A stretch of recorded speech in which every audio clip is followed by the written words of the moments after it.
class. This week we are going to talk about developing your professional philosophy. This is really important because what you will come to find is your professional philosophy is going to dictate the kind of jobs you want to take and what you want to do. So part of this is being able to articulate this on paper so you can talk to people about who and what you are and what you value and stand for. The other piece is to understand what jobs are really suited for you. And so a lot of what a philosophy is, it's giving you your direction and roadmap. It is allowing you to incorporate and think about how to incorporate your own values and belief systems into the work that you do.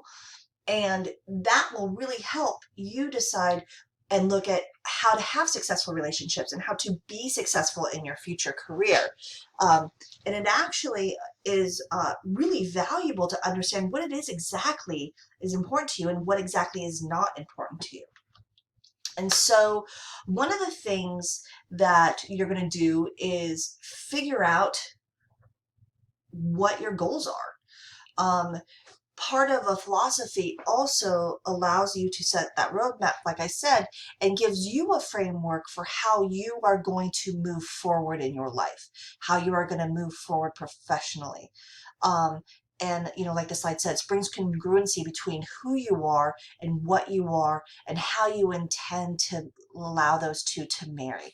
A really good example of this is actually my husband is a physical therapist, and he actually just graduated a couple months ago. And turns out physical therapy is very interesting in the sense that a lot of clinics are, everyone's patient-centered, but a lot of clinics are really impressed with how fast you can treat patients and how quickly you can work with those patients and move them on. My husband's philosophy is patient-centeredness. And so he doesn't believe in moving on and through a patient. He wants to actually take his time with patients. He doesn't want to work in an environment where the expectation is he's only spending 10 minutes with the patient and then really the physician assistant is doing all the work. He actually wants to do all his one-on-one work. And so when he realized that was a part of his philosophy and his value system in his employment area, that really changed the types of clinics and the types of work he did studying wise, but also what the type of job he applied to, because he really realized professionally there were some places that truly weren't a fit for them, regardless of whether it was physical therapy or not. It wasn't a fit for his own personal philosophy, which is his professional philosophy. And so that's why it gives you that roadmap and allows you to bring integrity to the situation, because you have to understand what your own value is. And then you're able to be your most authentic self in your work environment. And so one of the things you're doing when you create your professional philosophy is you're looking at, and you should really just kind of like rough draft these, right? What are your values? Write a bunch of things. What are your educational aspirations, your professional aspirations, your beliefs? No, and I don't mean in higher powers. I mean, what are your belief systems that govern you? Are you a strong believer in family? Are you a strong believer in protecting the environment? Things like that. Your overall thoughts on life. How do you interact? What is your contribution? What do you have to offer the world? It really doesn't matter what age you are and what grade level you are and what your experience is. Everyone has something to offer, and everyone is unique. And not that we're snowflakes, but the reality is there is only one of you. We would be missing if we didn't have you. So what do you as an individual bring? And from there we brainstorm. Really, this is about getting that all down on paper and then fitting it together in a way that sells who you are as a person, that allows you to be self-reflective so you kind of know where you're going and what you're doing. So you can kind of look at, well, what are my aspirations? Well, right now I'm graduating CWI. Well, what's your end goal? I'll use my husband as another example. He was sitting in Capstone at CWI as an athletic training major. This was quite some time ago, obviously. And it was through Capstone he realized that there was no part of him at all that wanted to be an athletic trainer. Once he really delved into what that profession looks like and not what we think it looks like on TV, and actually partly through doing this professional philosophy, and also what you will do later is a paper where you interview people in field. And he realized his educational aspirations were to, he graduated with an AA in athletic training and went on to do very different things, because it was through this process that he realized, wow, I don't want to be an athletic trainer and be gone, multiple days of the year and sleep in weird hotel rooms and the whole things a real athletic trainer does, right?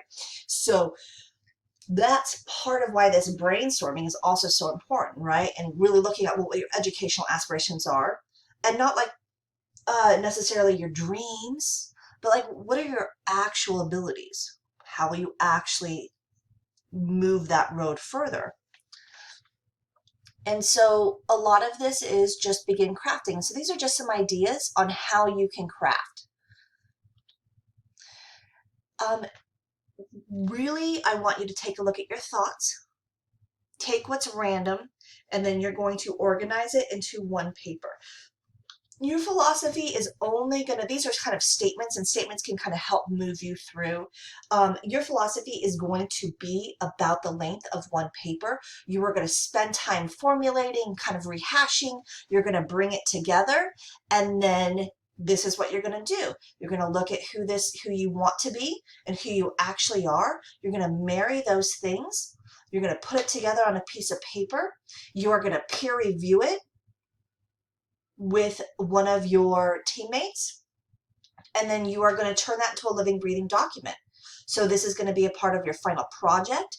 This is going to be a component of something that you will continue to carry with you and that you will continue to enhance as you move forward in your profession academically, but also as you move possibly into your profession.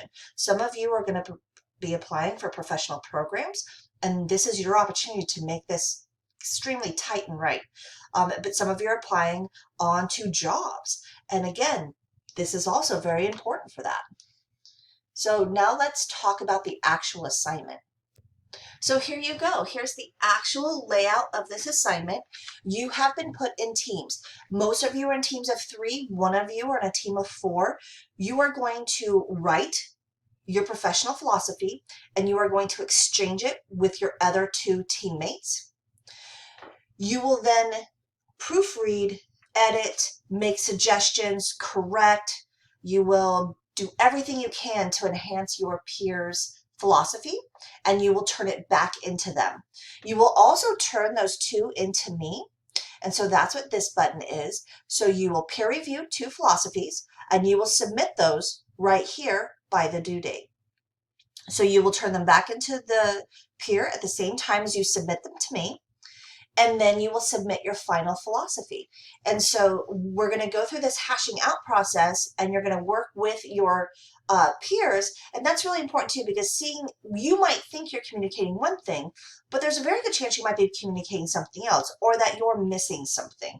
And so this is a great opportunity to get feedback.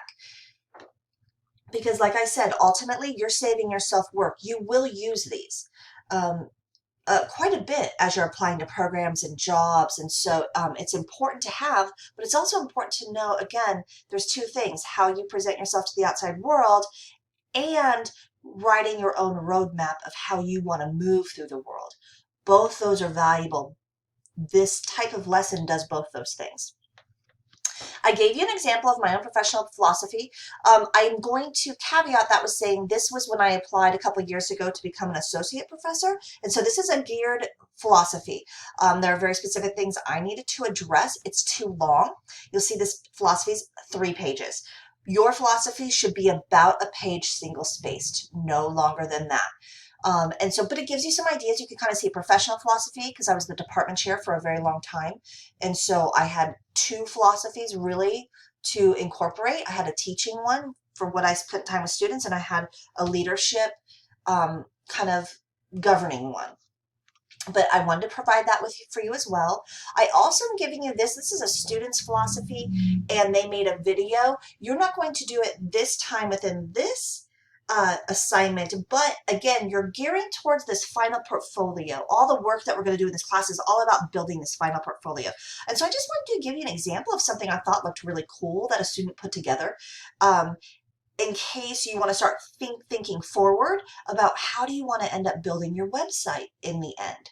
And so this is more food for thought. All right, well, I've lined this out. By all means, let me know if you have questions. Again, you can reach your team here. One of you has 4, so you'll just have to decide, which 2 you're doing. And I'm very excited to read them.